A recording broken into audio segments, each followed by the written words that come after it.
નમસ્કાર.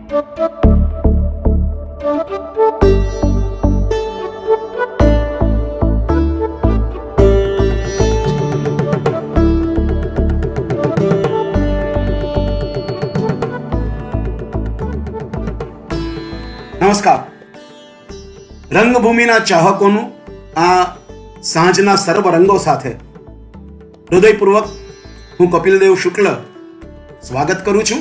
કોકોનટ થિયેટરના ચાય Y with રંગમંચ ગુજરાતી તખ્તાને સંઘ સિઝન 3. મિત્રો, આ શ્રેણી લગભગ 200 ઉપરાંત એના વ્યાખ્યાનો દ્વારા, વક્તવ્યો દ્વારા સમગ્ર વિશ્વમાં વિખ્યાત, પ્રખ્યાત અને નોંધનીય બની ચૂક્યું છે. તો એ ચાય વાય રંગમંચ વિથ ગુજરાતી તખ્તાને સંઘ, આ વાતમાં એના સર્વ આયોજકો, સંયોજકો, સંવાહકો અને પ્રસ્તુત કરતા સર્વનું ઋણ સ્વીકારીને હું મારા વિષય પર direction beyond the routine theatre stage.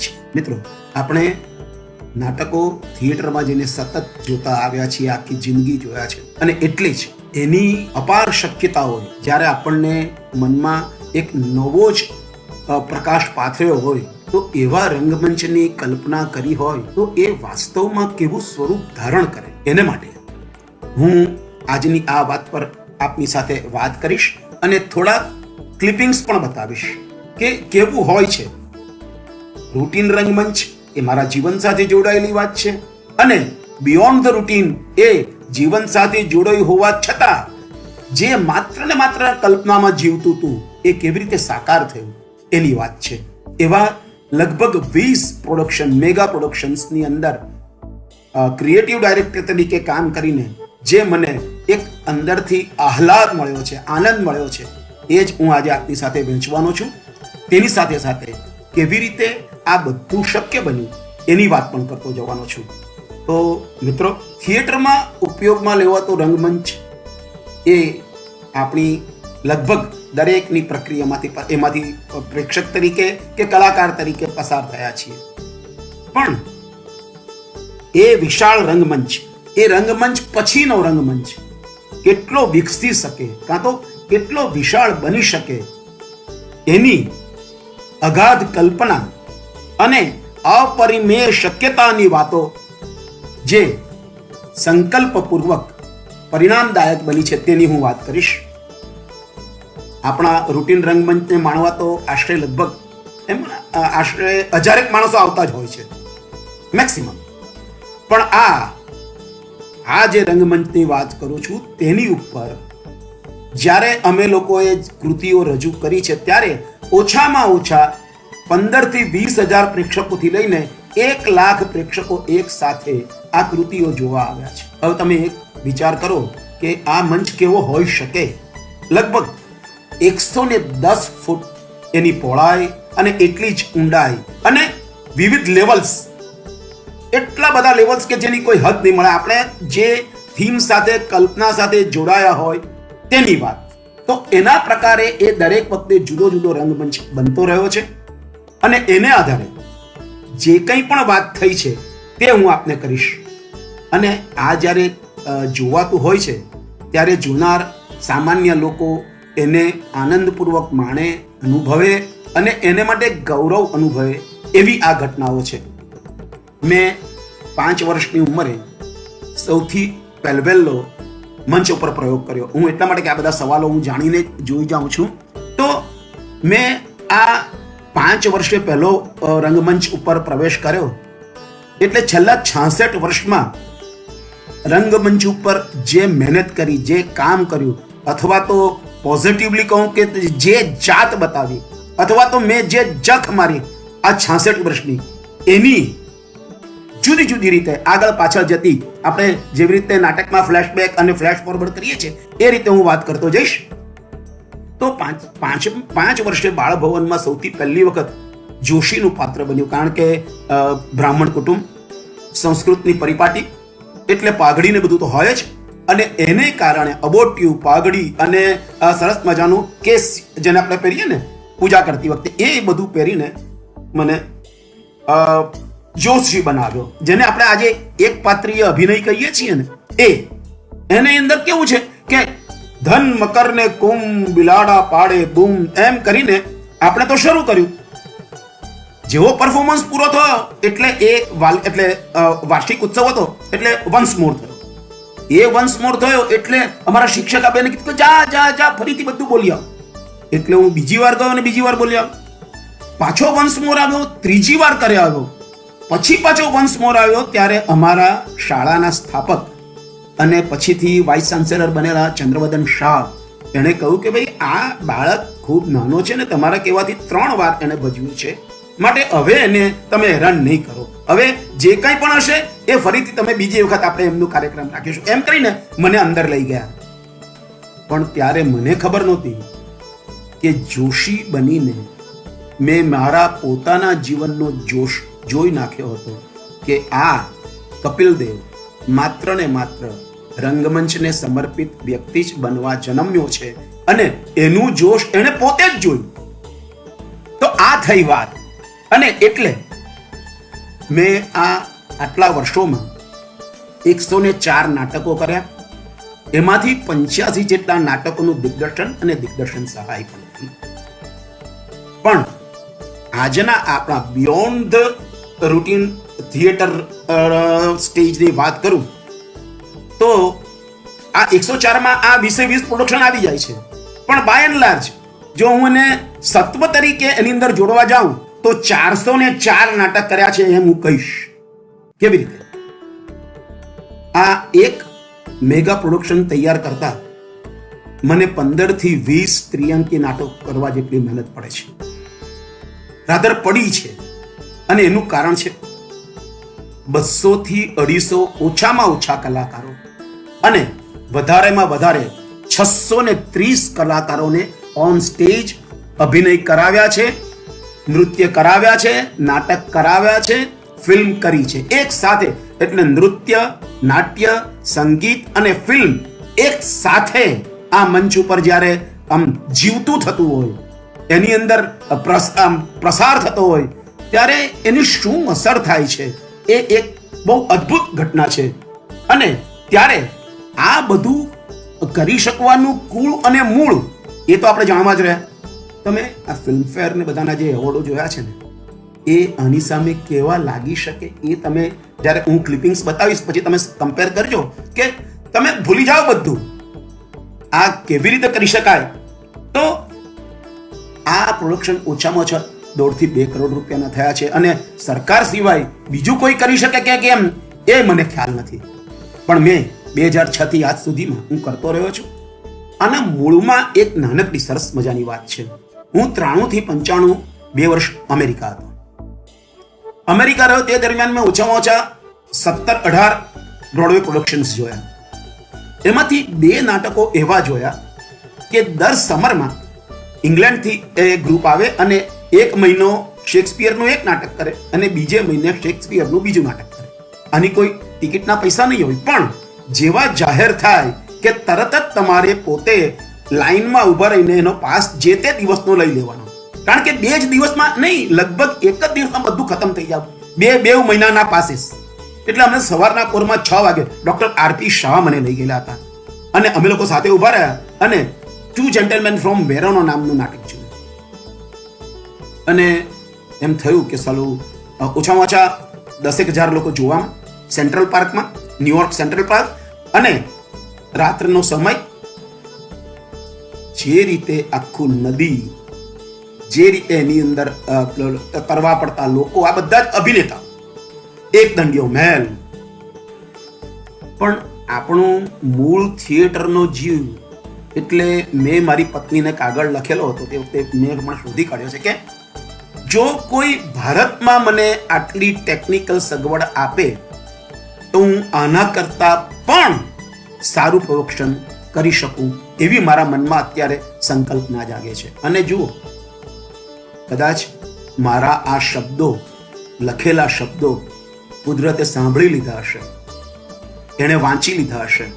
અને હું 95માં જ્યારે ભારત પાછો આવ્યો અને 2006 થી પહેલો મને બ્રેક 2006માં આ મળ્યો અને મેં આ કામ કરવાનું શરૂ કર્યું. અને એને કારણે મને એવું લાગે છે કે આ બધું કરવાની પાછળ મુખ્ય મારો હેતુ એવો છે કે જ્યાં જ્યાં આપણે આ કરવાનું હોય છે ત્યાં ત્યાંનો ઇતિહાસ, ધારો કે મેં પાલનપુર કર્યું, કાં તો વડનગર કર્યું, સુરત કર્યું, અમદાવાદ કર્યું, પોરબંદર કર્યું, તો જે તે જગ્યાનો ઇતિહાસ એની જોડે સંકળાયેલો રહ્યો છે અને એ ઇતિહાસને અમે લોકોએ મંચ ઉપર મૂકી આપ્યો છે. તો આવા જ જનરલી કેવું થતું હોય છે કે મોટા શહેરોમાં કદાચ ફટાકડી ફોડે ને તો એટમ બોમ્બ ફોડ્યા જેવું પોંખાય કાં તો લેવાય, અને આવા શહેરોમાં કોઈ મોટો બોમ્બ ફોડે ને તો પણ કોઈ ગાડીમાં પંચર પડ્યું છે એટલું જ નોંધાય, તેનાથી વિશેષ કંઈ થાય નહીં. કારણ કે અમને જમણા હાથે મુંબઈ દૂર પડે અને ડાબા હાથે અમદાવાદ દૂર પડે. પણ આવું કોઈ મનમાં રાખ્યા વગર સતત કાર્યરત છેલ્લા 66 વર્ષથી એમ કહું તો હું મારા રંગમંચના જીવનથી એક ક્ષણ પણ ક્યારેય દૂર થયો નથી. ને અમેરિકાથી પાછા આવવાનું કારણ પણ એ જ, મને ફેમિલી વિઝા પણ મળી ગયા હતા, પણ મને ખાતરી હતી કે જે રીતે હું ઉછર્યો છું, મારા બાળકોને ઉછર્યા છે, જો કળાની વિમુખતા થશે અને માત્ર અર્થ કેન્દ્રી જીવન બનશે તો કદાચ હું જીવી નહીં શકું અને મારા કુટુંબને પણ જીવાડી નહીં શકું અને એની ભાવિ ધોરી નસ હું કાપી નાખીશ. આટલી મારા મનમાં સખત આ ઘટના બેસી ગઈ હતી. બાકી ત્યાં આગળ મોટેલ્સ ને આ બધું આપણને બહુ ઓફર થઈ ચૂક્યું હતું. એ બધું જ છોડીને તો હું તમને સૌથી પહેલા એક દ્રશ્ય એવું બતાવું છું. બનાસ એટલે પાલનપુરની અંદર જે ત્યાંનો એવો છે કે અંબુદા અર્બુદા જે પર્વત હતો તે ફાટ્યો અને માતાજી પ્રગટ થયા.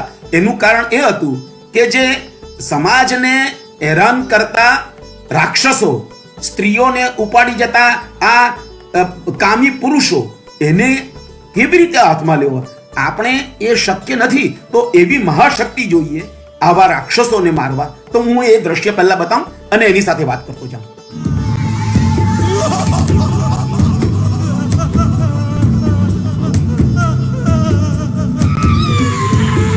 આ 2008 ની વાત છે. 15 ઓગસ્ટ એટલે 14મી ઓગસ્ટ એની ઈવ. આ 3 માળનો સ્ટેજ છે. જુઓ તમે આ પર્વત જેની અંદર રાક્ષસ રહ્યો છે. 3 માળ છે આખા.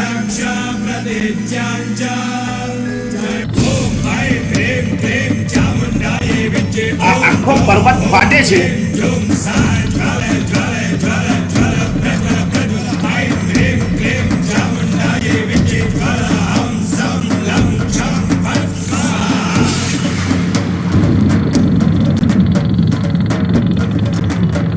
સિંહ ઉપર માતાજી પ્રકટ થાય છે.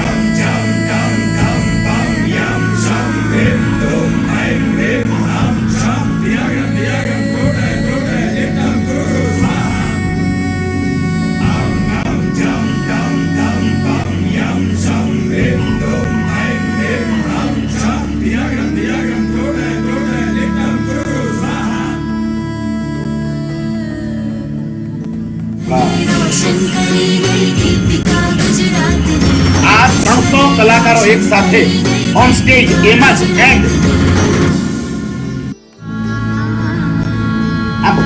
તો આ ઘટના હતી પાલનપુરની.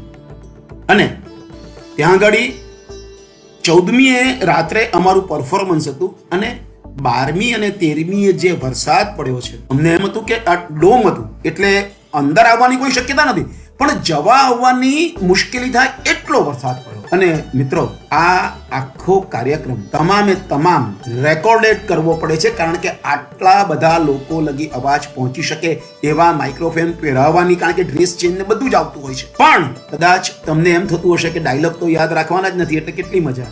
Sorry, very sorry. આમાં અનિવાર્યપણે ડાયલોગ મોઢે કરવા પડતા હોય છે, કારણ કે લિપસિંગ એટલું બધું મહત્વનું હોય છે કે જ્યારે કેમેરા સામે તમારું જ્યારે મુખ જાય છે ત્યારે જો એક્ઝેક્ટલી એ શબ્દ નહીં, એટલે ફિલ્મના ગીત જેવું કે ગીત ચાલતું હોય ને, કારણ કે જે ભાવ અવાજ સાથે બોલવામાં શરીર, મન અને આપણું સમગ્ર ચહેરો અનુભવે છે, એ જ રેકોર્ડેડ સંવાદની અંદર તમારે લાવવાનું છે. એટલે એ આપણા કલાકારોને વધારે કઠિન, કારણ કે બોલવાની ટેવવાળા આપણે બધા જ.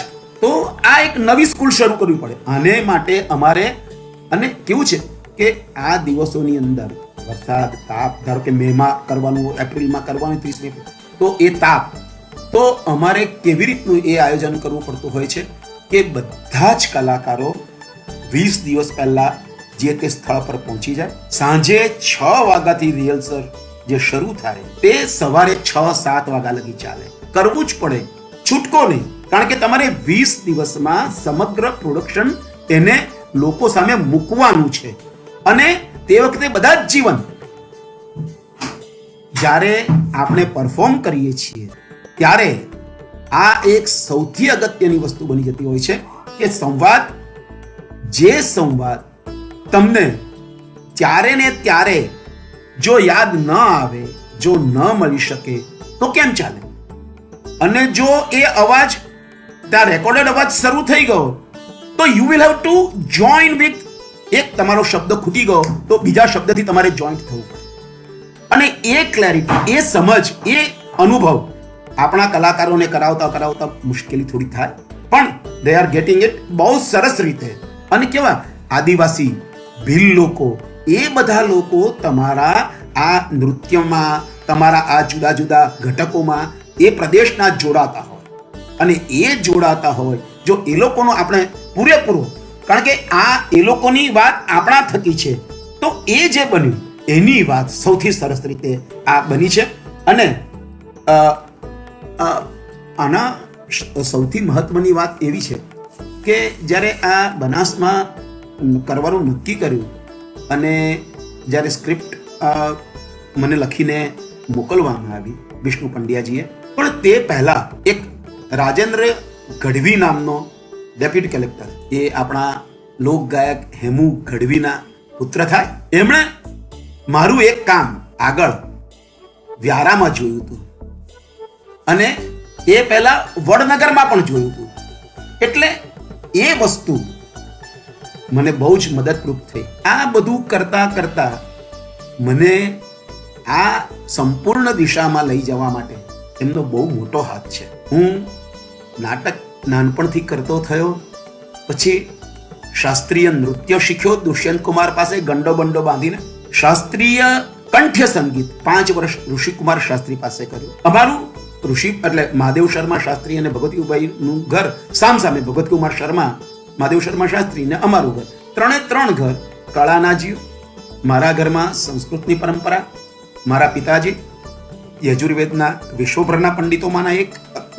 દિલ્હીમાં 1972માં જ્યારે વિશ્વ સંસ્કૃત પરિષદમાં એમનું સન્માન થયું યજુર્વેદના પંડિત તરીકે, એકમાત્ર જે 7 વિદ્વાનો થયા દરેકમાંથી, એમાંથી યજુર્વેદમાં પિતાજીનું આખા વિશ્વ સંસ્કૃત પરિષદમાં થયું.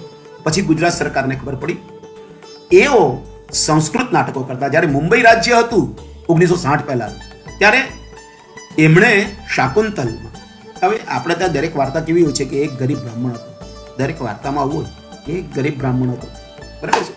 તો એ ગરીબ બ્રાહ્મણ પાસે, એની પાસે કાંડા ઘડિયાળના પૈસા નહીં હોય, પણ એમણે આખી જિંદગી કાંડા ઘડિયાળ, રિસ્ટ વોચ પહેરેલું. શાકુંતલમાં કણવરશ્રીનો અભિનય કરવા માટે શ્રેષ્ઠ અભિનય મુંબઈ રાજ્યના પારિતોષિકના વિજેતા એ બ્રાહ્મણે કેશમાં તે વખતે કઈ નહીં મળતું, પણ આ કાંડા ઘડિયાળ મળેલું, તે આખી જિંદગી પહેર્યું. અને એમના મૃત્યુ પછી એ ઘડિયાળ મેં પહેર્યું.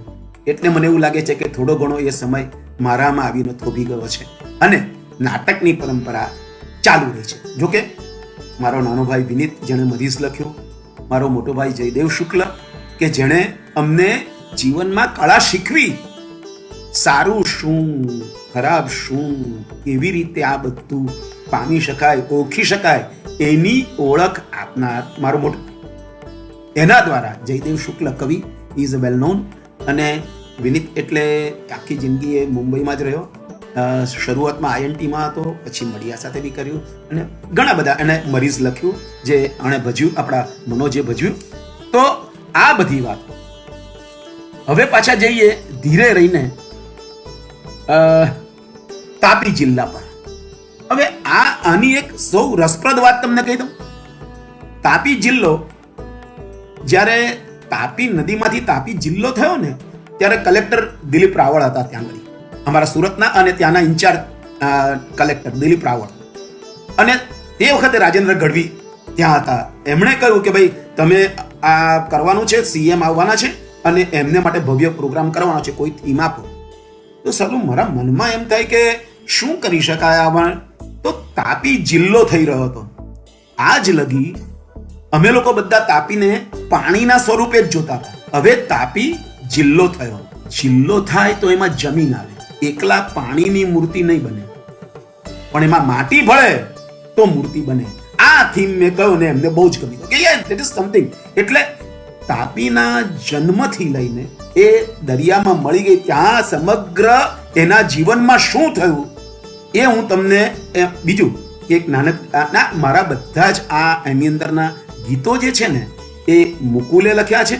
અને મારા તમામે તમામ આ છેલ્લા 22 વર્ષથી મારી સાથે મેહુલ સુરતી કરીને બહુ તમે બધા ઓળખો છો, એ સંગીતકાર સમગ્ર મારું સંગીત સંભાળે છે.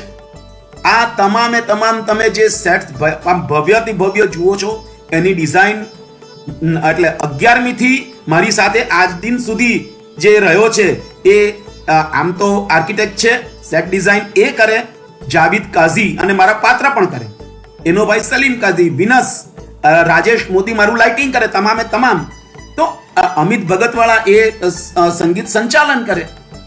નેપથ્યે કોણ કોણ કે તમે જેટલા નામ દો એટલા ઓછા પડે. તો પેલું તાપીનું એ રન કરની ભાઈ. હવે એના 3 ભાગ છે સરસ મજાના, તમને જોવાની મજા આવશે. આ તાપીનો જ્યારે જન્મ થાય છે ને ત્યાં સ્ટેજની વચ્ચેથી એ તાપી નદી જન્મ લેને પાણી પડે છે અને તાપી નદીમાંથી વ્યક્તિ રૂપે બહાર આવે છે. તેની આ ક્લિપ છે. આ મારી નાની દીકરી છે દૈવી.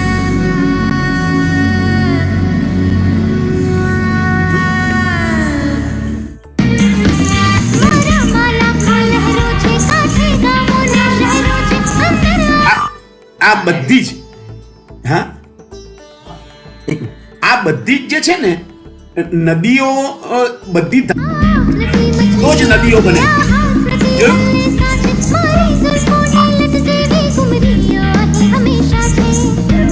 જો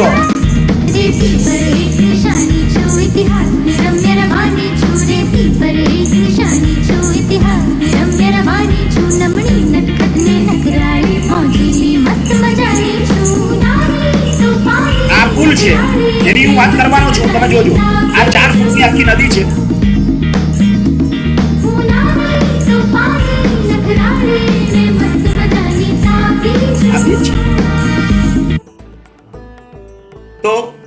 તો રંગમંચ અને પ્રેક્ષકો એની વચ્ચે બરાબર 4.5 ફૂટની મોટી નદી જે તાપીનો જન્મ થાય છે ને પાણી પડવા માંડે છે રંગમંચ પર વચ્ચે, એ સતત 1.5 થી 2 કલાક જેટલો પ્રોગ્રામ ચાલે એટલો વખત પડતું રહે. એ પાણી આ આખી રંગમંચની આજુબાજુ ફરતું રહે.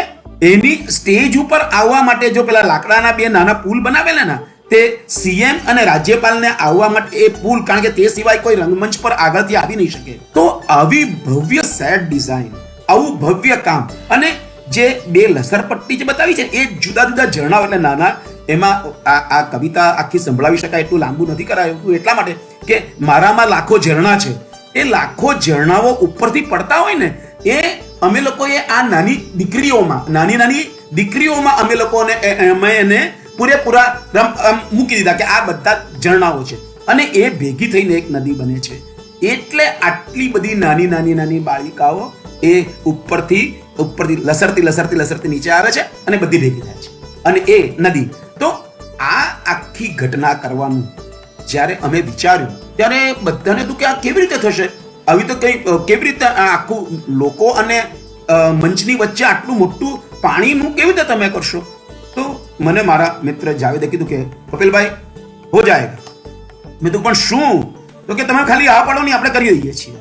કારણ કે એ 11મીમાં હતો ને ત્યારથી મારી સાથે, હું તે વખતે કેમિસ્ટ્રીમાં ભણાવતો હતો 11-12માં, તો તે વખતે મારી સાથે ત્યારથી આજ સુધી, એટલે કેટલા વર્ષનો, 40 વર્ષનો સંબંધ થયો હશે.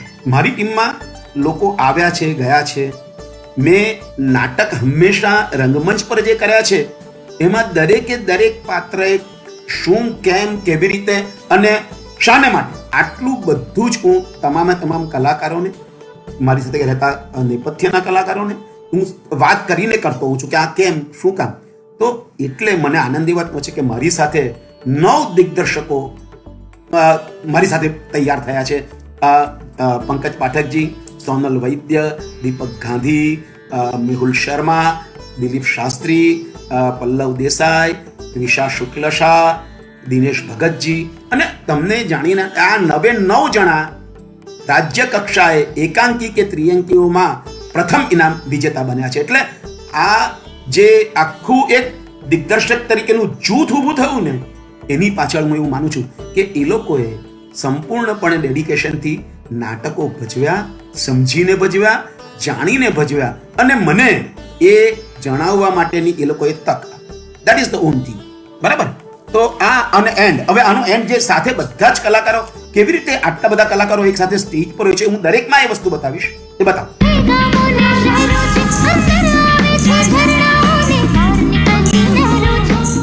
એક વાત બોલું,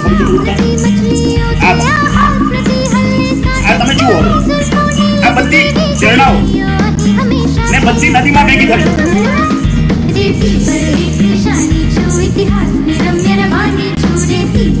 હવે ફૂલ આવશે.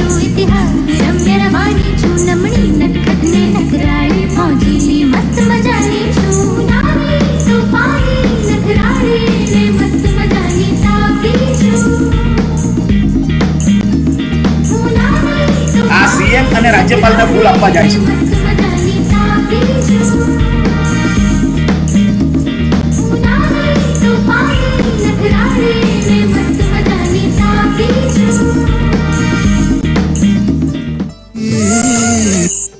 બસ. તો આ છે કે કેવી રીતે આ કામ કરવાની મજા આવે છે. પેલું એન્ડમાં બધા એક સાથે, એ પણ તમે જોયા. તો આ બધું કેવી રીતે શીખવા મળ્યું તેનું એક બહુ, હું નૃત્ય શીખ્યો પણ નૃત્યકાર નહીં થયો, સંગીત શીખ્યો પણ સંગીતકાર નહીં થયો, કવિતાઓ ખૂબ લખી, સરોજબેન પાઠક જેવા સર્જકને બહુ જ ગમી મારી કવિતાઓ, પણ હું કવિ પણ નહીં થઈ શક્યો. પણ છેવટે એ બધું રસાઈને નાટકમાં મને કામ લાગે છે. નાટકના દ્રશ્ય, નાટકની રિધમ, નાટકની પેસ, નાટકનો સૂર, સંવાદનો સૂર, સંવાદની ગતિ, શરીરના અંગના ડોલન, જેને નૃત્ય મળે તો મુવમેન્ટમાં કેવી રીતે એ પ્રતિકાત્મક રીતે આપણી સામે આવી શકે. તો નાટકની સિમ્પલ મુવમેન્ટ પણ કેવી રીતે અસરકારક બને, એ કદાચ હું એવું માનું છું કે નૃત્ય જ મને શીખ્યું છે. આ મારા પાયામાં છે. એટલે આ તમામ વિદ્યાઓ એમાં આવી છે. પેલું કહેવાય છે ને કે નશા વિદ્યા, નશા કલા, નશા યોગ. એટલે નાટકમાં વિદ્યા, કલા, યોગ જો તમામ ન હોય તો એ નાટક બનતું નથી. નાટકમાં બધું જ સમાયેલું હોય છે, એટલી વાત ચોક્કસ. હા, એક વાતની સ્પષ્ટતા કરી લઉં કે અમે લોકો ખૂબ નસીબદાર છીએ. હા, નસીબદાર છીએ. એટલા માટે એટલે એમ નથી કહેવા માંગતો કે જે લોકો આની પર નિર્ભર છે તે કમનસીબ છે, એવું નહીં. પણ અમને લોકોને એક જુદા આશીર્વાદ એવા મળ્યા છે કે અમારે નાટકો કરવા પણ આજીવિકા માટે નહીં કરવા. અમારે નાટક માટે કરવા. આ અમને મોટા આશીર્વાદ. એટલે આ લોકો પણ જે કોઈ પણ કમર્શિયલ થિયેટર આપણું જે છે એ કરે છે, એ વ્યવસાય અમે નાટકને વ્યવસાય તરીકે લીધો નથી. છતાં પણ નાટકોના ઓછામાં ઓછા 150 થી 100-125 પ્રયોગો બધા નાટકોના થયા જ છે. હા, અમારા 1 વર્ષમાં નહીં થાય કે 2 વર્ષમાં નહીં થાય, થોડા વધારે વર્ષોમાં પણ થાય. અને થીમો પણ એવા, તમે ગુજરાતી આપણા સાહિત્યની ઉત્તમ કૃતિઓ. મેં પહેલું નાટક જ્યારે આષાઢ કા એક દિન કર્યું ત્યારથી નક્કી કરેલું કે ગુજરાતીમાં થયા હોય એવા નાટકો હું નહીં કરીશ, અને એ મેં 2009 લગી પાડ્યું. પણ પછી મને ઘણા નાટકોમાં એવું થયું કે આ નાટકની અંદર ભલે પ્રવીણભાઈએ કર્યું હોય, ભલે બીજા કોઈએ કર્યું હોય, પણ એમાં આ વસ્તુ ખૂટે છે એવું યાદ આવે, તો વાંચતા એવું લાગે. તો જ્યારે મેં સપનું બડું શૈતાની સીતાંશુભાઈ પાસે માગ્યું અને બીજું માગ્યું વૈશાખી કોયલ તે પહેલા, તો મેં કીધું કે સીતાંશુભાઈ મારે થોડીક આમ તેમ જરૂર છે, શું આ તમે કરી આપશો? શું જરૂર ને શા માટે જરૂર છે? મેં કીધું કે આ પ્રવીણભાઈ જેવા કર્યું છે એટલે હું એમ માનું છું કે ચોક્કસ એ અમે લોકો બધા જ 9મી થી અમારા સ્કૂલના આચાર્ય ગુરુદત્ત હતા, એને કોલેજના આચાર્ય પણ પછી એ બન્યા, અને ત્યાર પછી એ કોલેજના અધ્યાપકો રહ્યા પ્રવીણ જોશી, કાંતિ મડિયા, ભૂપેન્દ્ર ત્રિવેદી, વિજય દત્ત, શૈલેષ દવે. હવે આ બધા જ અધ્યાપકો, અને અમારે તો સુરત એ લોકો ભણાવવા આવતા. તમે નહીં માનો, દરેક સિઝનમાં એ લોકો સુરત ભણાવવા આવતા અને દર વર્ષે નવું નવું ભણાવતા. તમે સમજો છો હું શું કહું છું? અમે કોઈ વિદ્યાપીઠમાં હું ગયો નથી, મેં જિંદગીમાં કોઈ એક નાટકનો વર્કશોપ કર્યો નથી, હું ફોર્મલ એજ્યુકેશન નાટકમાં લઈ શક્યો નથી. કદાચ એ મારું સદભાગ્ય પણ હોઈ શકે, કારણ કે એને કારણે હંમેશા મને બધી જ વસ્તુ ખૂટતી લાગે. ઓછું છે, હજી મને ઓછું પડે છે, હજી મને વધારે શીખવાની જરૂર છે, હજી મારે વધારે જાણવાની જરૂર છે, હજી મને કંઈ નથી આવડતું. દરેક નાટકો પછી એમ થાય કે કંઈ નથી આવડતું, બધું કલાક વપરાઈ ગયું, હવે નવું કંઈ નહીં કરી શકીશ. ત્યારે પાછા પુસ્તકો આપણી મદદે આવે, પછી પાછા બધા અધ્યાપકો મદદે આવે, દર વર્ષે નવું નવું કામ લઈને આપણી સામે આવે. અને આચાર્ય તો ગુરુદત્ત હતા જ. એમની 9મા ધોરણમાં હું હતો ને કાગઝ કે ફૂલ જોઈ અને ઘેર આવ્યો, પછી અઠવાડિયું સુધી હું કોઈની સાથે વાત નહોતો કરી શકતો. આ મારી પહેલી, હું એવું માનું છું કે તમે જ્યારે એડોલેશન એજમાં હો છો ત્યારે કોઈ વિષય, વસ્તુ, વ્યક્તિ અથવા તો એવી કોઈ એની સાથે તમારો જીવ લાગી જતો હોય છે, ત્યાર પછી જીવનમાંથી ક્યારેય છૂટતું નથી. તો એ લગાડનાર ગુરુદત્ત, જેણે લાઇટિંગ શીખ્યું, જેણે મુવમેન્ટ શીખવી, જેણે દિગ્દર્શન શીખ્યું, અને એ હંમેશા આચાર્ય રહ્યા. અને અધ્યાપકોમાં ફરીથી હું કહી દઉં કે પ્રવીણભાઈ, કાંતિભાઈ, શૈલેષભાઈ, વિજયભાઈ, ભૂપેન્દ્રભાઈ, હવે બધા અધ્યાપકો ભણાવવા આવતા, અમને લોકોને સુરત લગી ભણાવવા આવતા, દર સિઝનમાં આવતા. તો આ બધાની વચ્ચે અમારો ઉછેર થયો, અને ભણવાનું રીતે નહીં આવ્યું હોવાથી બધું જ હંમેશા ઓછું પડવાને કારણે વધારે ને વધારે એની અંદર રમમાણ થતા ગયા. હું જાણું છું કે કદાચ જો વ્યવસાય તરીકે મેં લીધું હોત તો મારે પણ દાળમાં પાણી રેડવું જ પડતું, એમાં કોઈ સવાલ નથી ને ખોટું પણ નથી. પણ એટલે હું કહું છું કે અમે બ્લેસ છીએ કે અમને લોકોને એ દાળમાં પાણી નાખવાની જરૂર નથી પડતી. હા, 1976 પછી, એટલે 1960માં જ્યારે ગુજરાત જુદું પડ્યું મુંબઈ રાજ્યમાંથી અને મહારાષ્ટ્ર ગુજરાત થયા, ત્યાર પછી 68-69ની અંદર ગુજરાત રાજ્ય સંગીત નાટક અકાદમીની સ્થાપના પછી ત્રિઅંકી નાટ્ય સ્પર્ધા શરૂ થઈ. અને એ જ અરસામાં સુરત મહાનગરપાલિકાએ ગાંધીજીની જન્મ શતાબ્દી 1969માં એમણે ત્રિઅંકી નાટ્ય સ્પર્ધા શરૂ. આખા વિશ્વમાં, સમગ્ર વિશ્વમાં એકમાત્ર મ્યુનિસિપલ કોર્પોરેશન એવી છે કે જે એના નાગરિકોનું માત્ર ગટરને પાણીનું ધ્યાન નથી રાખતું, પણ આ ગટર, માનસિક ગટર પણ નહીં બગડે એ માટે આવી ત્રિઅંકી નાટ્ય સ્પર્ધા અને પુસ્તક મેળા જેવું કામ દર વર્ષે અનિવાર્યપણે કરે છે. Heads of! આજે 50 વર્ષની ઉપર થયા, તમે વિચાર કરો, 52 વર્ષ થયા. એની અંદર રેલને કારણે કે હમણાં આ કોવિડને કારણે સ્પર્ધા 2 વર્ષ નહીં થઈ શકે તો કઈ વાંધો નહીં, એવી રીતે 5-6 સ્પર્ધાઓ નથી થઈ રેલને આ બધાને કારણે.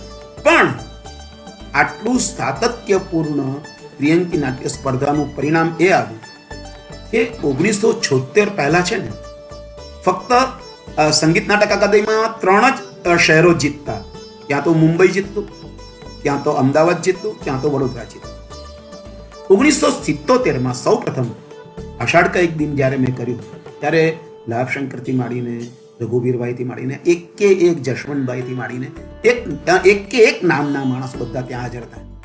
અને એ નાટકની સામે આપણા અરવિંદભાઈ જે હમણાં 2-3 દિવસ પર બોલી ગયા તે, પછી દિશાના પપ્પા ભીમ વાંકાણી, હસમુખ બારાડી, આ બધાના જ નાટકો હતા. એની સામે જ્યારે આ પહેલી વખત નાટક જીત્યું અને પ્રથમ ઇનામ આવ્યું, અને એનું શ્રેય હું મહાનગરપાલિકાને આપું છું, કારણ કે એની સ્પર્ધામાં પણ આ પ્રથમ આવેલું. એટલે આ વસ્તુ જ્યારે હું એવું માનું છું કે પેલી રણજી ટ્રોફી છે અને આ ટેસ્ટ મેચ છે. અમે સુરતમાં રણજી ટ્રોફી રમી લઈએ છીએ અને ત્યાર પછી અમે ટેસ્ટ મેચ રમવા જઈએ છીએ, એટલે વધારે ફાવીએ છીએ. અને 77 પછી આજ લગીનો તમે સંગીત નાટક અકાદમીનો રેકોર્ડ જોશો ને તો સુરત સૌથી વધારે વાર, ઓછામાં ઓછું 20 થી 25 વાર પ્રથમ આવ્યું છે. આ રેકોર્ડ છે અને એના મૂળમાં આ મહાનગરપાલિકા રહેલી છે. આ 77, 78 ને 79, 78 ની અંદર રક્તરંગે સૂર્યાસ્ત કર્યું એ ઈડરમાં ફાઇનલમાં. આજે જ મેં પેલા એમાં લખ્યું છે તે પ્રમાણે કે મહેન્દ્રનું પરેશવાળું નાટક પહેલું આવ્યું તુખાર, મારું અને ચંદ્રકાંત ઠક્કરનું જેમાં અજીત વાચન એ બીજું આવ્યું, અને હું અને મહેન્દ્ર રાતની બસમાં ઇનામ લઈને પછી વહેલી સવારની બસમાં ત્યાંથી ઈડરથી નીકળીને અમદાવાદ સાથે આવેલા. એક પહેલો નંબર ને એક બીજો નંબર, એ રીતે સાથે. એટલે આ બધી જૂની યાદો મજાની છે, સુંદર છે. અને એની સાથે સાથે અમે બીજો એક સરસ મજાનો રેકોર્ડ હું તમને કહું કે બીજા વચ્ચે તો ઘણા બધા વર્ષો જીત્યા, પણ 1998-99 થી 2004 આ દરમિયાન સતત 5 વર્ષ ગુજરાત રાજ્ય સંગીત નાટક અકાદમીની સ્પર્ધામાં, ત્રિઅંકી નાટ્ય સ્પર્ધામાં તમામ પ્રથમ પારિતોષિકો વિજેતા અમે લોકો. અમારી સંસ્થા નાટક પહેલું, દિગ્દર્શન પહેલું, કલાકારો મેલ ફિમેલ એ બધા શ્રેષ્ઠ અભિનેતા અભિનેત્રી. તો આ પરંપરા ઊભી થઈ અને એને કારણે અમે ઘણું બધું પામ્યા. એટલે અમારે આ નાટકો અમે લોકો એવા કરતા કે જેના શો પણ થતા. હું એમ કહું છું ને કે નાટક સારા કે ખરાબ બે જ હોઈ શકે, એમાં કોઈ બીજું હોતું નથી. કમર્શિયલ કે એમેચ્યોર એવું કંઈ હોતું નથી, મને ખાતરી છે. કારણ કે પ્રયોગશીલ કહેવાતા નાટકોની પણ મને ખબર છે કે એ લોકો નાટક સાથે પ્રયોગ કરે છે, નાટકના પ્રયોગ ઘણી વખત નથી કરતા હોતા. એના જેવો ઘાટ હોય છે. એ તમે એકલા જ કમર્શિયલને જ ગાળ દો, પણ તમે નાટક મુખ્ય તત્વ સત્વ જે છે એને જ તમે અવગણીને ચાલો તો એ નહીં ચાલુ થાય. તો આ એક વસ્તુ થઈ. અને હવે હું તમને મારા ક્લાસિકલ ડાન્સના બેઝને કારણે નવરાત્રી 2009ની અંદર ઓન સ્ટેજ 630 કલાકારો હતા. હવે 7 ક્લાસિકલ ડાન્સ,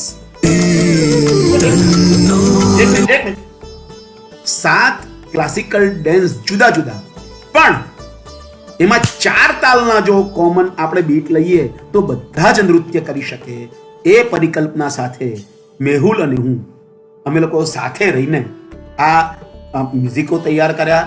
એ વખતે આપણા નૈનેશ જાની પણ હતા, એમણે જુદું જુદું અમુક ગીતો તૈયાર કર્યા. પણ આ ક્લાસિકલ વાળો જવાબદારી મારી હતી. અને એ તમે આ 7 નૃત્યો એક સાથે, તમામે તમામ જુદા જુદા નૃત્યો છતાં પણ એક જ બીટ પર તમે છતાં જુઓ એટલે તમને આ જો સાથે આ બીજું, આ પાછળ ત્રીજું, આ ચોથું, આ પાંચમું, આ છઠ્ઠું, આ પેલું સાતમું.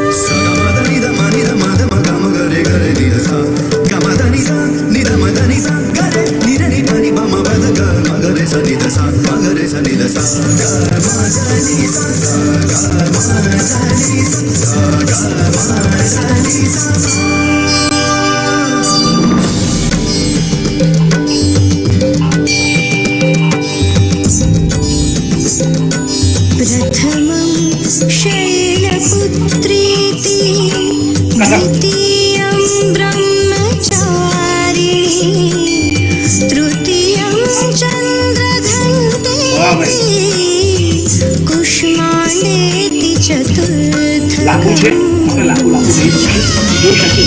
આ એન્ડ જે 630 કલાકારોની એન્ટ્રી એક્ઝિટ સાથે આ એન્ડ છે.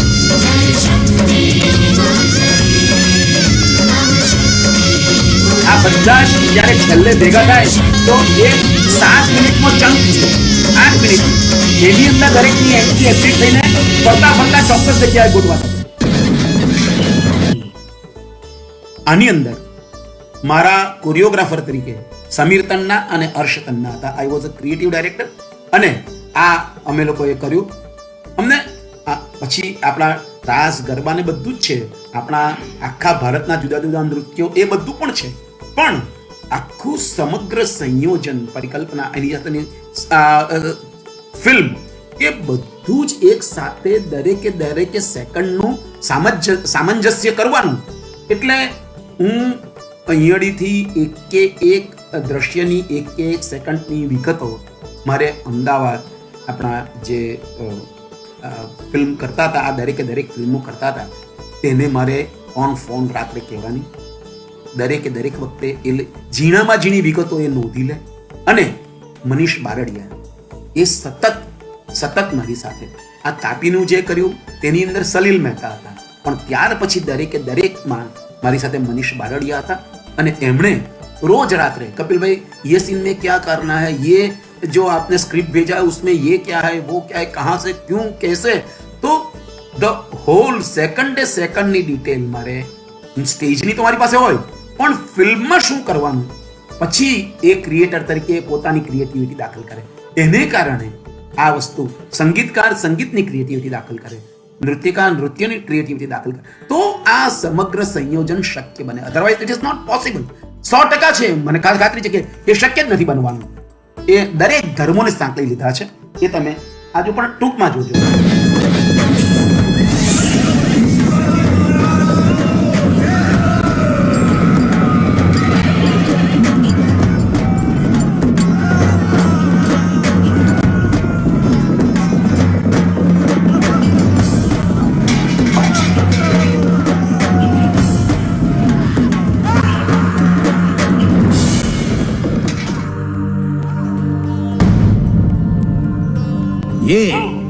ये सुले का संदेश था या मौत का पैगाम? सिपाहियों, कर दो, पूरी तरह तबाह कर दो और इन्हें खां को कैद कर लो. जाओ लवकर.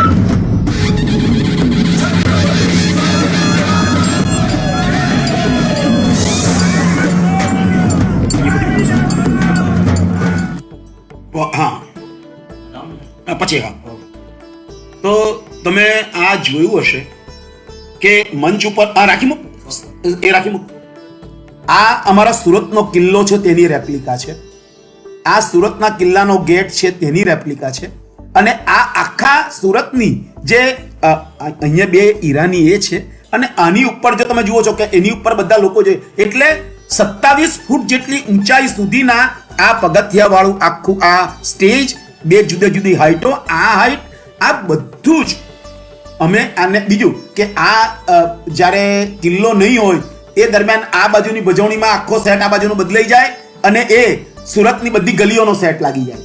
એટલે આ બધું કેવી રીતે કરવું, મને આ જોઈએ જ, મારી તો એક જ જીદ કે મને આ જોઈએ, આવું જોઈએ જ, કોઈ પણ સંજોગોમાં જોઈએ. અને એ જાવેદ કરતો જાય.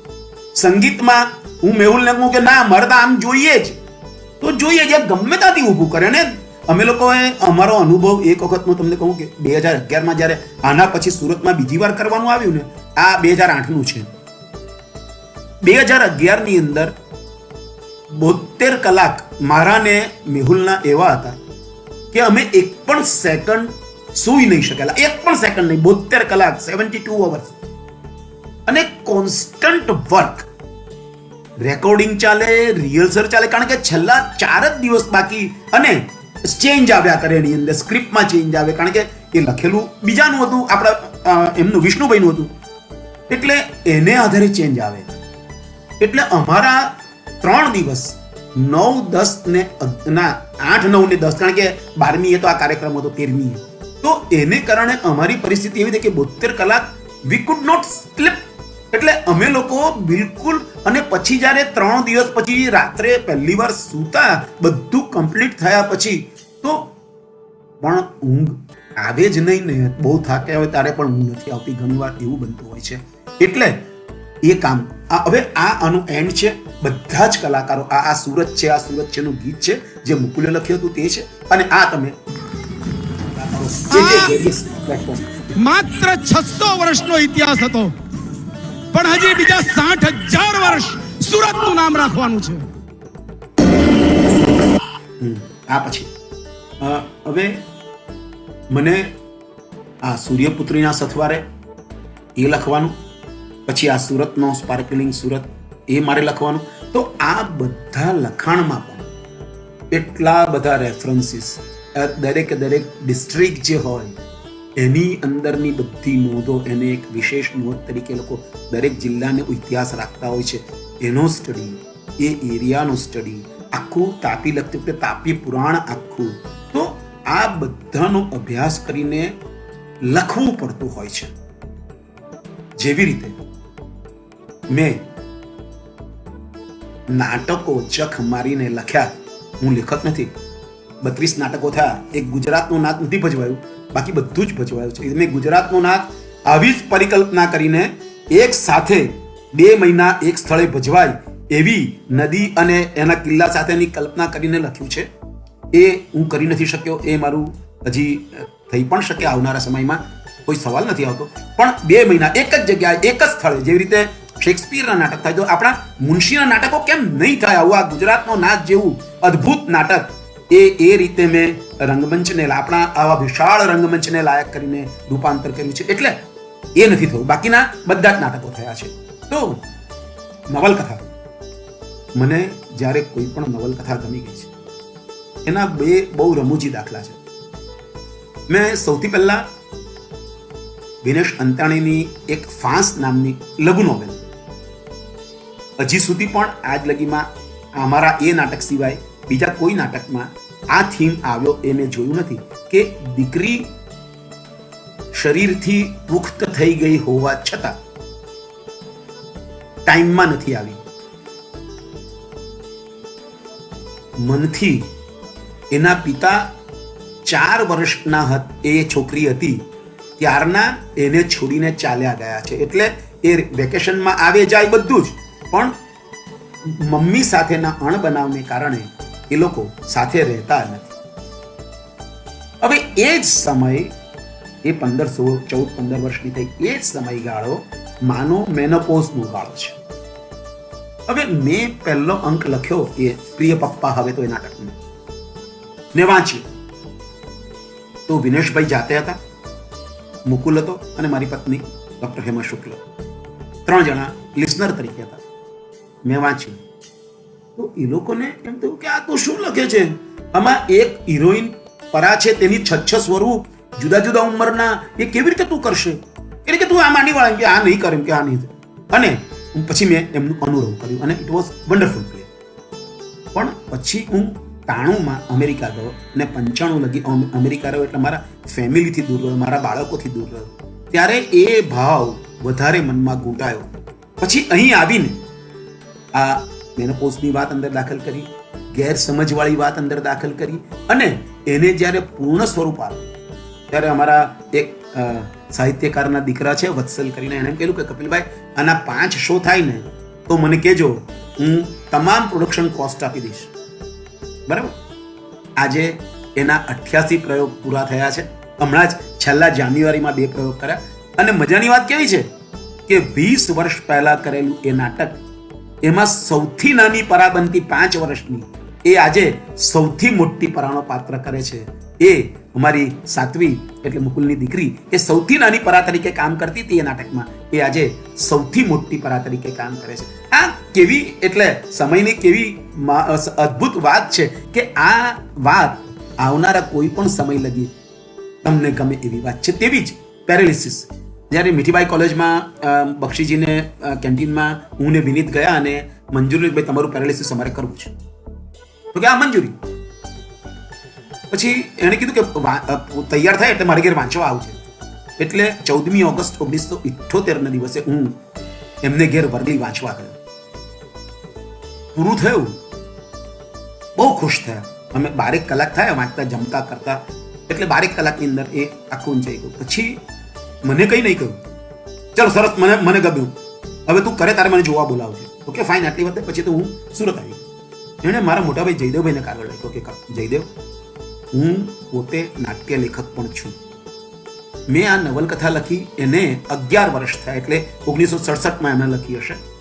એમનો પત્ર હજી છે અમારી પાસે. પણ મને કેમ નહીં સમજાયું કે આમાંથી નાટક થઈ શકે એવું છે.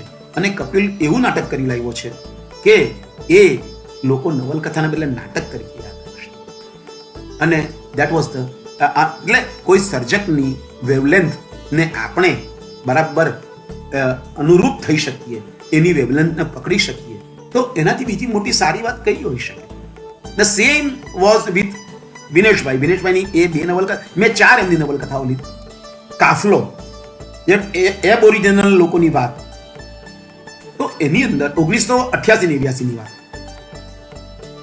એમાં ભાષા મારે કોમન રાખવી પડી, કારણ કે કોઈ એક પ્રાદેશિકતા હું નહીં આપી શકું.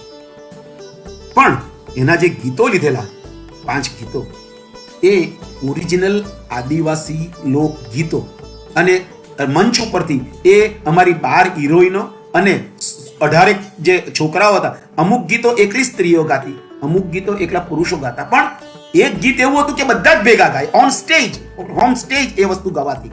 અને એ બહુ જ સરસ રીતે ક્લિક થયું હતું. મુંબઈમાં પણ એનો પ્રયોગ કરેલો હતો કે અમે જ્યારે આ 5 વર્ષ સતત પહેલા આવ્યા ને, ત્યાર પછી રંગ સુવર્ણ એટલે નેશનલ સંગીત નાટક અકાદમી, રાષ્ટ્રીય સંગીત નાટક અકાદમી, એના 50 વર્ષ પહેલા સ્થાપનાને પૂરા થયા 2004-5. તો એમણે સમગ્ર ભારતની તમામ ભાષાઓમાંથી દિગ્દર્શકો આશરે 50 પસંદ કરેલા, અને એ 50 દિગ્દર્શકોના 50 નાટકોના 2 પ્રયોગો કરવાના હોય. એ અદ્ભુત અનુભવ છે મારો. એટલે આમ જોવા જઈએ તો કદાચ એ 5 વર્ષના અમારા રિઝલ્ટને કારણે એ નેશનલ કક્ષાએ એ નોંધ ગઈ હોય, તો સમગ્ર એ લોકો જોવા પણ આવેલા, બધું જ ચેક કરવા કે કોણ સારું. એટલે સમગ્ર ગુજરાતી રંગભૂમિમાંથી એકમાત્ર દિગ્દર્શક એ લોકોએ પસંદ કર્યો, અને એ હું હતો. ને ગુજરાતી ભાષાનું એક જ નાટક ત્યાં થયું. હવે જ્યારે 2 શો હોય ને, એક બપોરે શો હતો ને એક રાત્રે શો હતો. પહેલો શો પૂરો થયો ને પછી 25 જેટલા યંગસ્ટર્સ, કોલેજ ગોઅર્સ, નોન ગુજરાતી છોકરા છોકરીનું ગ્રુપ આવ્યું. હું પૂરો થયા પછી બહાર જ કે ये नाटक का डायरेक्टर कौन है? શું થઈ ગયું? ચાલુ कहीं भलतू चलतू થઈ ગયું? लेकिन मैं पूछूं कि आपको क्या काम? नहीं हमको मिलना है उससे. कि क्यों मिलना है? कि हम 9 तारीख से देख रहे हैं, हमें हमारू 16वीं है, हम 9 तारीख से यहाँ देख रहे हैं कि एक्टिंग करने के लिए तो कितना तोड़ मरोड़ करके ऐसा तैसा करके बोल के चाल के ये सब हो रहा है, और आपका जो प्ले हमने देखा तो ऐसा लगता है कि कैसे सहज भाव से सब कुछ हो रहा है. कोई इतना प्रयत्न ही नहीं करता है कि ये अभिनय कर रहे हैं. मैं कहता ठहरो, हाय मैं ही हूँ डायरेक्टर, अब मुझसे बात करो. એટલે પહેલા એ લોકોનો એપ્રોચ એટલો બધો પેલો એગ્રેસિવ જેવો લાગ્યો કે શું કરો છો. એટલે મેં કહ્યું કે ભાઈ હું ડિરેક્ટર से મને વાત તો કે ભાई हमने आज तक જે ये नेशनल जो रंग सुवर्ण चल रहा है, 9 तारीख से हमको कंपलसरी हम आते ही है, हर एक भाषा के हमने प्लेस देखे हुए, लेकिन इतना मंजा हुआ सजा हुआ सहज अभिनय हमने आज तक कोई प्ले में देखा नहीं है. अच्छा, मैं कहता चलो अच्छी बात है, तो यूं हमारे कलाकार को आप बोलो. પછી બધા કલાકારોને બોલાવ્યા અને 25-30 છોકરાઓની ઓળખ કરાવી, અને એ લોકોએ કહ્યું કે ભાઈ हमको आज बहुत मजा आया, हमने आज तक ऐसा प्ले नहीं किया. This is the thing which happened. એટલે મને એવું લાગે છે કે ગુજરાતી રંગભૂમિની જે આપણે કલાકીય જે વાત છે એ પહોંચી શકી, અને એની આ મહોત્સવની એક આગલી રાતની વાત. આગલી રાતે આપણા હમણાં મરી ગયા તે કોણ પેલા 95 વર્ષના બેન પૃથ્વીરાજ કપૂર જોડે વાત નાટકો કરતા હતા, અને હમ દિલ દે કે સોનમમાં દાદી બનેલા તે નહીં, મને યાદ નામ આવશે. એમનો પ્લે હતો આગલે દિવસે. હવે એ તે વખતે 92-93 વર્ષના હતા, બરાબર. અમે લોકો રિહર્સલ કરવા માટે જ્યારે અંદર દાખલ થયા ને બેક સ્ટેજમાં, ત્યારે ચૂપ બધા કે શાંતિ. શું થયું? તો કે એનું નામ हाँ हाँ परफॉर्म कर रहे हैं. હવે જુઓ 93 વર્ષના વ્યક્તિનું આટલી ફિલ્મો આટલા નાટકો પૃથ્વીરાજ કપૂરથી લઈને આજ સુધી કર્યા છે. હું 2004ની વાત કરું ત્યાં સુધી જેણે સતત પરફોર્મ કર્યું છે એવા માજી જેને એ જે કંઈ પણ પરફોર્મ કરે તો લોકો સ્વીકારી લે, એ જેવું પણ કરે તેને સ્વીકારી લે, પણ નહીં, નેવર નેવર. એમણે જોહરા સહેગલ એમણે આખું નાટક પરફોર્મ કર્યું રિહર્સલમાં. એટલે એ દિવસે મેં કાન પકડ્યા. આપણે કરતા જ હોઈએ છીએ કે જિંદગીમાં ગમે તે થઈ જાય, રંગમંચ એવી સ્પેસ છે કે જો તમે તૈયારી વગર જાઓ ને તો તમારી જગ્યાએ તમને બતાવી દે કે તમે આ જગ્યાના છો. You C, this is the thing which I learned. અને બીજું અગત્યનું કે આ સ્લ્યુથ જે ખેલંદો જેની પરથી થયું એના સર લોરેન્સ ઓલિવિયર ત્યાં પરફોર્મ કરતા હતા. હવે એ નાટક જો અમારા એક ઓળખીતા ગયા હતા તો એમણે ફોન કર્યો કે હું આ 1970 ની વાત કરું છું, 1970 કે we want to see this play sleuth. If the sir Laurence Olivier is going to perform તો કે you do one thing, make us phone on Friday. If he is rehearsing, then and then he will perform on Sunday. You see, Oscar award winner, 300-400 પ્રયોગ થઈ ગયેલા સ્લુથના. તે ઉપરાંત અનેક ફિલ્મોના કર્યા પછી પણ આ માણસ રવિવારે પરફોર્મ કરવા માટે શુક્રવારે રિહર્સલ કરે છે. આનાથી મોટી હું એમ કહું છું શીખ કઈ હોઈ શકે સાલી? જીવનમાં બધું જ કરી એ જે કંઈ પણ કરે તે લોકો સ્વીકારે.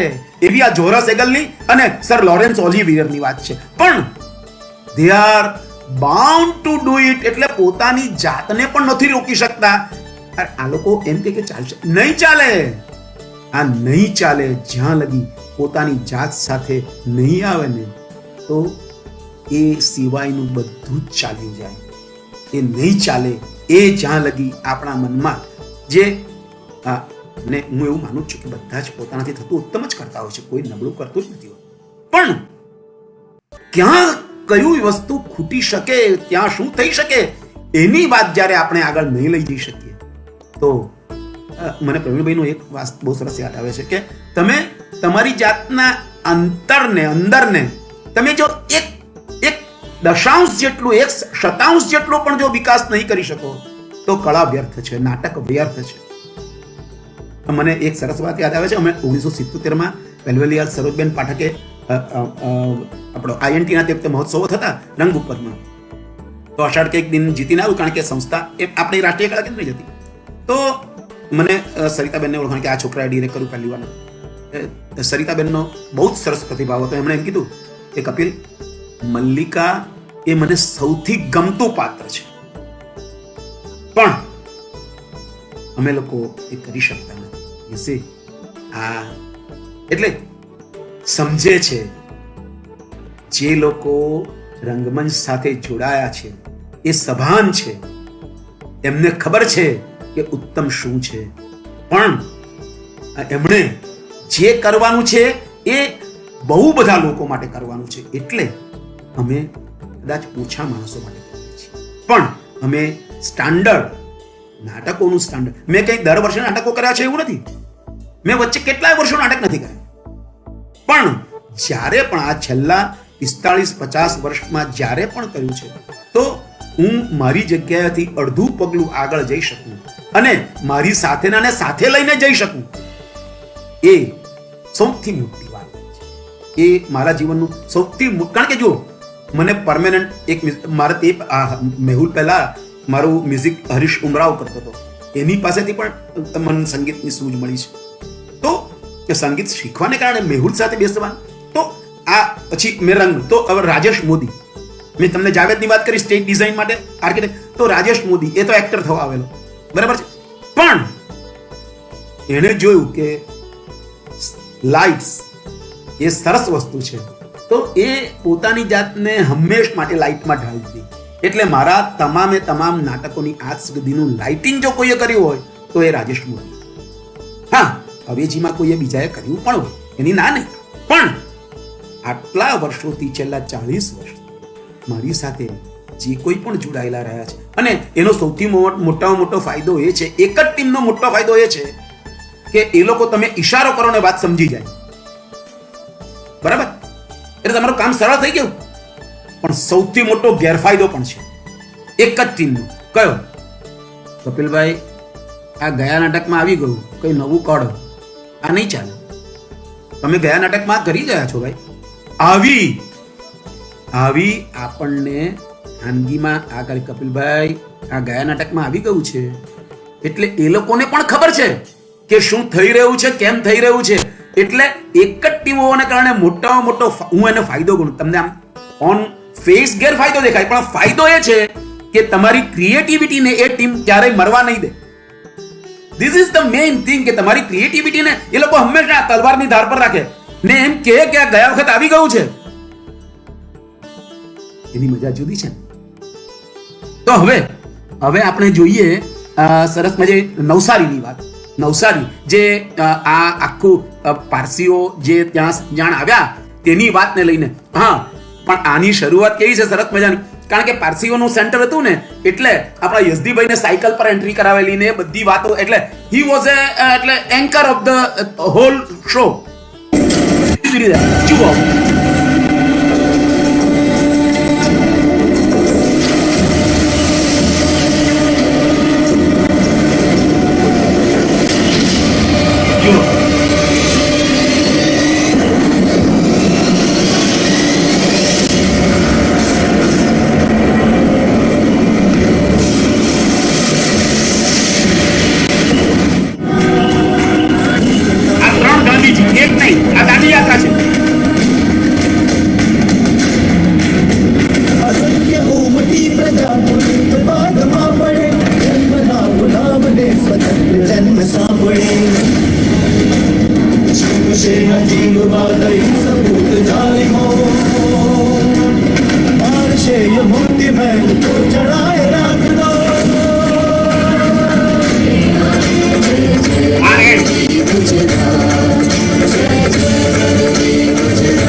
બસ હવે હું જલ્દી વાત પૂરી કહું.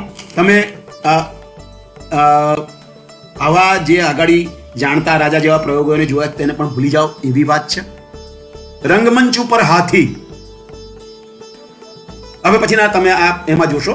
અને અસાઈ ઠાકરની વાત કે જે પેલા પટેલની છોકરીને ઉપાડી ગયેલા એની પાસેથી છોડાવેલા અસાયત વાળી વાત, એ હું તમને ટૂંકમાં આ બતાવી દઉં. તું પહેલા બતાવી દે એટલે હું પછી એની પર વાત કરું.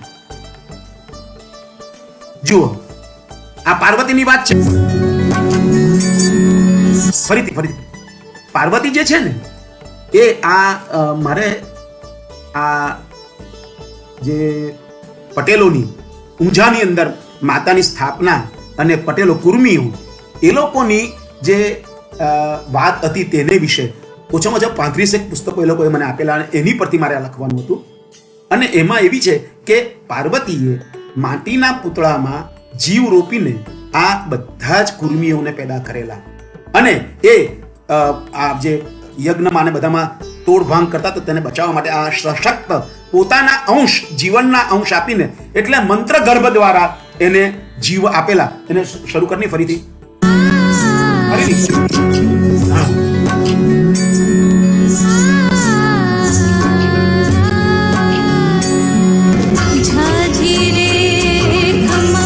આખું ગીત છે તો એન્ડ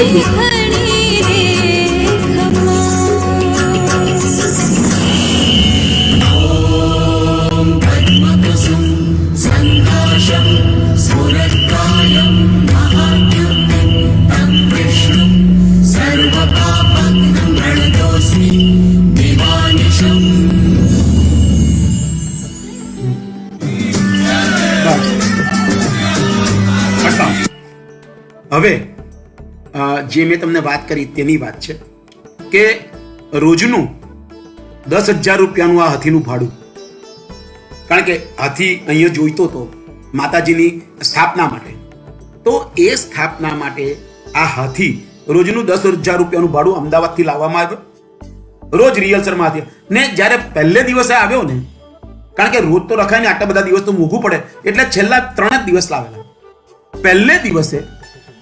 પહેલે દિવસે જ્યારે હાથીએ સ્ટેજ પર પગ મૂક્યો ને, આખું સ્ટેજ બેસી, યુ વોન્ટ બિલીવ, ત્યાંના લોકો એટલે જે આયોજકો હતા, એમાં આપણા મહેન્દ્ર પટેલ કલેક્ટર તે વખતે અમદાવાદના ડેપ્યુટી કમિશનર હતા, એમણે કીધું કે કપિલભાઈ તમે ચિંતા નહીં કરો, આ લખવાની જવાબદારી મને રાજેન્દ્ર ગઢવીએ આપેલી, આના બધા જ ગીતો રાજેન્દ્ર ગઢવીએ લખ્યા છે. તો એવી એમણે એક જ રાતની અંદર 20 ફૂટનો આરસીસી સ્લેબ સ્લેન્ટ વાળો સ્લોપિંગ, તમે આગળથી રંગમંચથી જુઓ ને, બેઠા હો તો જુઓ તો તમને એમ જ લાગે કે રંગમંચ પર હાથી આવી ગયો છે, પણ એ આરસીસી ના સ્લેબ પર ઉપર આવ્યો હોય. તમને પ્રેક્ષક તરીકે જુઓ તો એમ જ લાગે કે આ તો લાકડાના મંચ પર જ આવ્યો છે. તો એ હું તમને બતાવું. ને આ હાથી, ઘોડા બધું જ છે.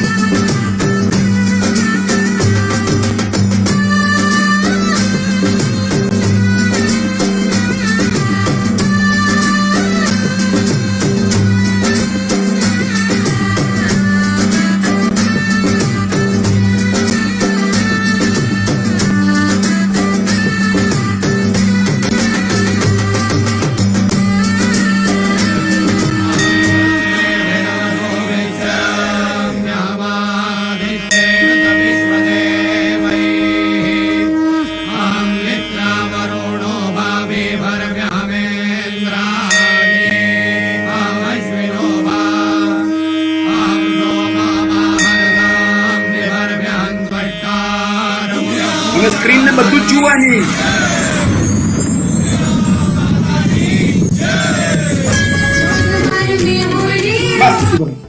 હવે આ જે છે, મેં તમને હાથીની વાત કરી, બરાબર છે, એ લોકો તૈયાર કરી દીધું, પણ હવે જે અસાઈડ ઠક્કર વાળી વાત હતી, જે પેલી છોકરીને, પટેલની છોકરીને ઉપાડી ગયેલા હતા, એ વાત, એ મારે જે ઘોડો રોજ ઘોડો રિહર્સલમાં આવે અને આ છોકરી પાસે આવે અને અવાજથી એકદમ ઝાડ થઈ જાય, અને આગલે દિવસે તો એ ઘોડાએ એનો માલિકને ડ્રેસ પહેરાવેલો, તેને પગ 4 પગ વચ્ચે લઈ લીધો, ફેંકી દીધો નીચે. એટલે મને થયું કે આ ઘોડો નહીં ચાલે, અને ઓલ ઓફ અ સડન મને વિચાર આવ્યો કે તમે એક કામ કરો ને, કે આ વરઘોડામાં કોઈ ઘોડો ચાલતો હોય ને, એવો ઘોડો લઈ આવો. તો સરસ મજાનો સફેદ ઘોડો એ લોકો લઈ આવ્યા જે વરઘોડામાં ચાલતો હોય, અને એને જ્યારે મૂક્યો એટલે મારે એક્ટર બદલવો પડ્યો. ઈસી પેલામાં મારે સ્ટેજ બદલવું પડ્યું હાથીને કારણે, અહીંયા મારે ઘોડાનો એક્ટર બદલી નાખવો પડ્યો અને બીજો એક્ટર મૂક્યો, અને એ વરઘોડામાં નાચતો ઘોડો લઈ આવ્યા. અને એ માણસે શું કામ આપ્યું તમે જુઓ. હવે આ અસાઈડ ઠાકર વાળી વાત જુઓ.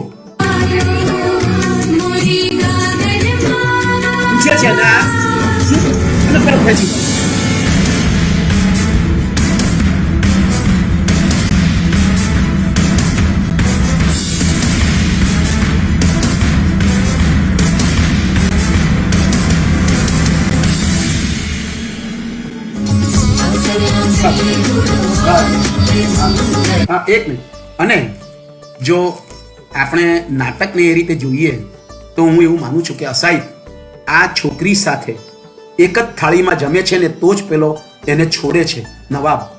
એટલે નાટક શું કરતું હોય છે, માત્ર 2 જ્ઞાતિ નહીં, 2 ધર્મને ભેગા કરે છે, 2 માન્યતાઓને ભેગા કરે છે, ભલે અલગ અલગ હોય, અને 2 મૂર્ખાઈને પણ સાથે નથી કરતી, જુદી કરી નાખે છે. એટલે આપણું નાટક એ 2 જ્ઞાતિ, 2 ધર્મ, 2 માન્યતા, આ બધાથી પર જઈને જે એક વ્યક્તિને જોડી આપે, એ જો પ્રક્રિયા હોય તો નાટકથી ઉત્તમ બીજું કોઈ કરી શકતું નથી. એનો મને પૂરેપૂરો વિશ્વાસ છે અને શ્રદ્ધા છે. તો આ વાત થઈ, અને તમને જાણીને નવાઈ લાગશે. હવે હું અત્યારે બતાવ્યું નથી, 1 લાખ લોકો જોવા માટે હતા. કેટલા? 1 લાખ લોકો, 30 સ્ક્રીન મૂકેલા હતા. અને મૂળ આ આખા મોટા સ્ટેજ તમને હવે દેખાશે, એ સ્ટેજની આસપાસ એટલે જોવા માટે ઓછામાં ઓછા 30,000 લોકો હતા. બાકીના 70,000 એ 30 જે સ્ક્રીન મૂકેલા તેની પ્રત હવે ચાલુ કરો.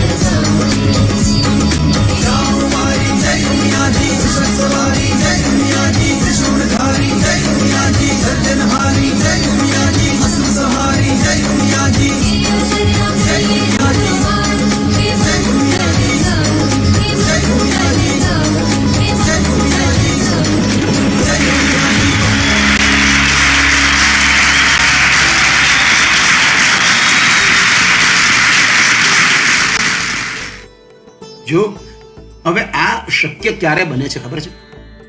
હું લખું, ડિરેક્ટ કરું ને મારી બધી જ જવાબદારી હું મારી પત્ની પર નાખી દઉં. હું જરાક થોડી બદમાશી કરીને હું એ વખતે પ્રોપર્ટીઝ, ડ્રેસ એ બધું જ મારી પત્ની doctor Hema Shukla, she is a wonderful actress, સંગીત નાટક અકાદમીમાં 17 વખત બેસ્ટ એક્ટ્રેસ જેને એવોર્ડ મળે અને ગૌરવ પુરસ્કાર વિજેતા અમને બેઉને મળ્યો છે. એટલે નાટક માટે ડેડિકેટેડ કુટુંબ, મારી બેઉ દીકરીઓ, મારો દીકરો, દીકરીની દીકરી, અમારા જમાઈઓ, એ બધા જ, મારી બહેનના દીકરા દીકરીઓ, ભાઈના દીકરા દીકરીઓ, બધા જ. એટલે મારા પિતાજી ઘણી વખત કહેતા કે તે વખતે આ બધા તો નહોતા, પણ અમે લોકો બધા કરતા હતા. એટલે કહેતા સારું થયું કે એક જ ઘર બગડ્યું, નહીં તો કેટલા બધા ઘર બગડતા. એમ કે આવી મશ્કરી કરતા, કારણ કે એમને પણ નાટકો ખૂબ ગમતા.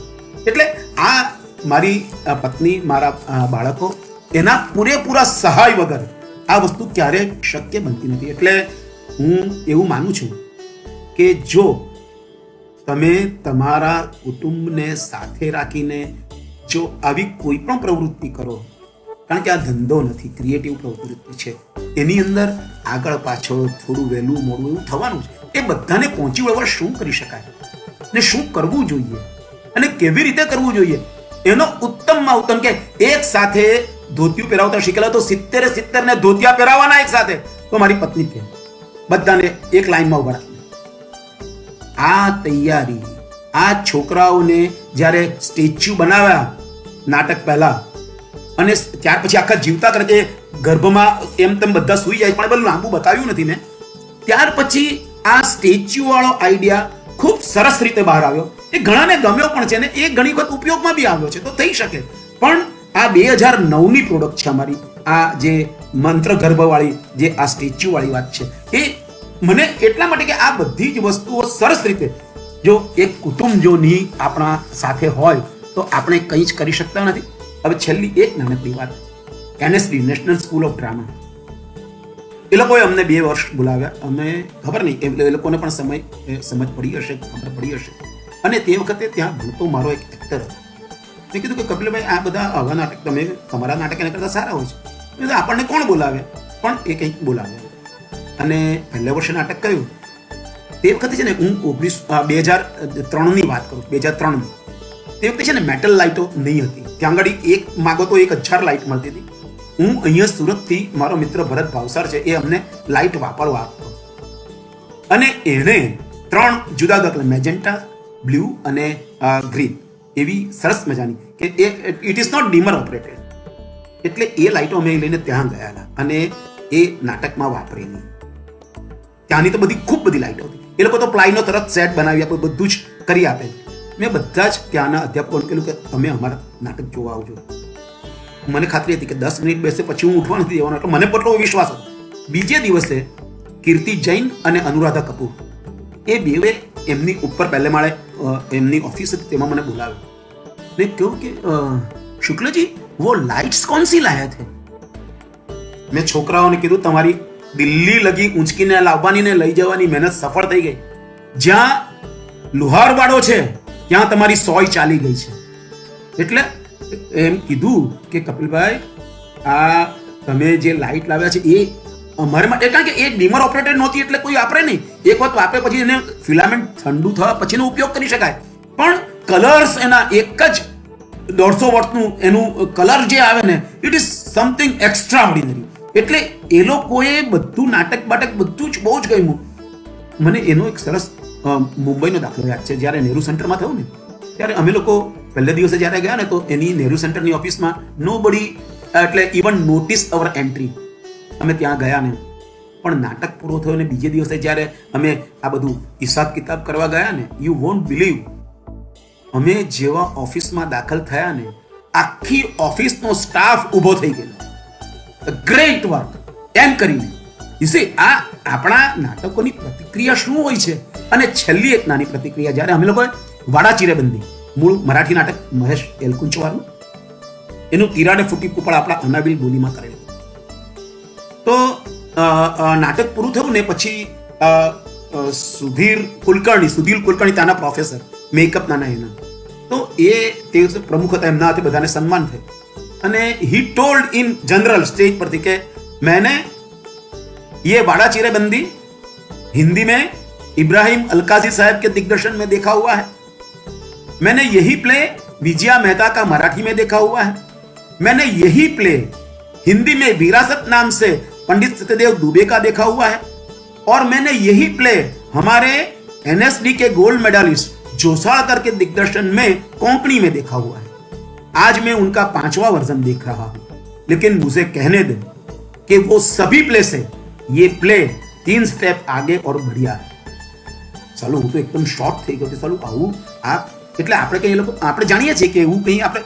મેં એમને પછી બહાર નીચે આવે ત્યારે પૂછ્યું કે તમે અરે ગુજરાતીમાં બોલો ને, એમ કે મેં તો કેમ, એમ કે હું વડોદરાનો છું. મને સુધીર કુલકર્ણી એવું કીધું કે તમે આ ટ્રાયોલોજી છે મેં તો મને નથી ખબર. તો એમાં જે વસ્તુ છે તમે એ રીતે લઈ આવ્યા છો એન્ડમાં, કે ધીસ ઇઝ સમથિંગ એક્સ્ટ્રાઓર્ડિનરી. એટલે મેં આ બધા જોયા હોવા છતાં પણ, અને આ જ વાત આપણા MS યુનિવર્સિટીના પ્રોફેસર હતા, NSDના ફર્સ્ટ બેચના યશવંત કેળકર સાહેબે પણ જ્યારે પરીક્ષક હતા અકાદમીની સ્પર્ધામાં, ત્યારે એમણે પણ આપેલું. એટલે આપણો રસ્તો સાચો છે, એનાથી મોટી કોઈ આપણે માટે વિસાત કે વિરાસત નથી. અને આ રસ્તો જીવનની છેલ્લી ક્ષણ સુધી જળવાઈ રહે એવી ભગવાનને પ્રાર્થના. અને આપ સૌએ મને ખૂબ પ્રેમથી સાંભળ્યો અને થેન્ક યુ વેરી મચ આપ સૌનો. અને ફરીથી એકવાર આખી ટીમનો, જે લોકોએ આ બધું જ કર્યું, મને આ તક આપી, એટલે કોકોનટ થિયેટર એના સમગ્ર કરતા હતા, જે કોઈ પણ એના પદાધિકારીઓ હોય, જે કોઈ પણ હોય, એ સૌને ઋણ સ્વીકાર કરીને વંદન કરું છું અને મારું આજનું વક્તવ્ય હું પૂરું કરું છું. Thank you very much.